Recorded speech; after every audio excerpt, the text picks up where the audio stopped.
छत्तीसगढ़ में आदिवासी हितों पर एक बार फिर से बहस शुरू हो गई है।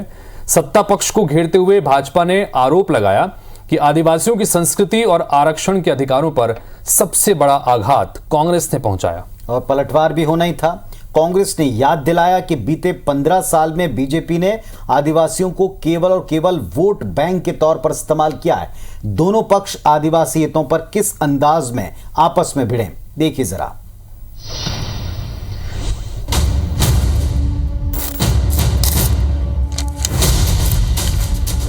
भाजपा का यही वो रथ है जिस पर सवार होकर वो छत्तीसगढ़ के आदिवासी इलाकों में सत्ता परिवर्तन के लिए चुनाव अभियान पर निकलने वाले हैं, जिसमें बीजेपी ये जताने और बताने की कोशिश करेगी कि आदिवासियों की सच्ची हितैषी वही है।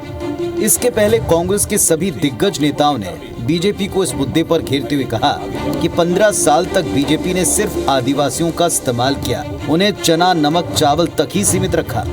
उन्होंने सिर्फ छत्तीसगढ़ के आदिवासियों को चना और नमक और चावल पे सीमित रखा, लेकिन हमारी सरकार आने के बाद आदिवासियों को उनका हक, जल जंगल जमीन का अधिकार और उनके वनोपज संग्रहण का अधिकार हमारी सरकार ने दिया।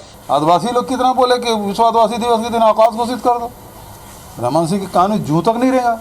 15 साल में विश्व दिवस का छुट्टी नहीं, क्यों नहीं? हमारा आदिवासी लोगों का देवी देवता का गुड़ी क्यों नहीं बनाए? जब बस्तर के जनता को हमको बताना है। का नगरनार स्टील प्लांट है, सरकारी उपक्रम का प्लांट है, मगर वो बनने से पहले, शुरुआत होने से पहले बस्तर के सपनों को ध्वस्त करने का काम कर रहे हैं। पलटवार में बीजेपी ने प्रदेश सरकार पर आरोपों की झड़ी लगाते हुए कहा कि हमारे कार्यकाल में ही बस्तर के आदिवासियों का जीवन स्तर सुधरा, हमने उन्हें समाज की मुख्य धारा से जोड़ा। और डॉक्टर रमन सिंह जी के द्वारा जो योजना बनाई गई, एक तो सरगुजा और बस्तर प्राधिकरण का गठन किया गया कि 4 चिरौंजी को नमक के बदले में इनके राज में किया जाता था। कांग्रेस के राज में जिस प्रकार से उनका शोषण किया जाता था, उनका सपोर्ट प्राइस तय किया गया और उस सपोर्ट प्राइस के माध्यम से काफी उनके जीवन में परिवर्तन आया। वैसे ये पुराना सियासी समीकरण है कि छत्तीसगढ़ में सरकार वही बनाता है जो बस्तर और आदिवासियों को साध पाता है। जो बस्तर का बाजीगर बना वही सत्ता पाएगा।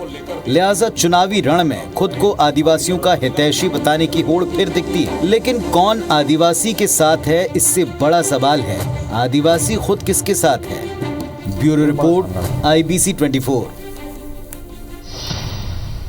तो ये यात्रा शुरू होने दीजिए। यात्रा पर बयान भी बहुत से आएंगे और हर दिन जैसा बताया गया तेज कि 3 बड़ी सभाएं होंगी और टारगेट है तीनों अलग अलग विधानसभा क्षेत्रों में हो। तो पहले दिन से इसकी शुरुआत कैसे करते हैं केंद्रीय नेता, ये हम आप तक जरूर पहुंचाएंगे।